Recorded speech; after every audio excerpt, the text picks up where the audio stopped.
हरिः ॐ स्वस्ति न इन्द्रो वेदस्रवाः स्वस्ति नः पूषा विश्ववेदाः स्वस्ति नस्तारक्षो अरिष्टनेमिः स्वस्ति नो बृहस्पतिर्दधातु ॐ पयः पृथिव्याम् पय ओषधेषु दिव्यन्तरिक्षे पयोधाः पयस्वतेः प्रदिशः सन्तु मह्यम् ॐ विष्णोररागमसि विष्णोः श्रोत्रेस्थो विष्णोः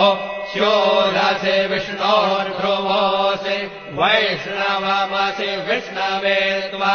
ॐ मरुद्देवता वातो देवता सूर्यो देवता चन्द्रमा देवता वसवो देवता रुद्रा देवता नित्या देवता मरुतो देवता विश्वे देवा देवता बृहस्पतिर्देवतेन्द्रो देवता वरुणो देवता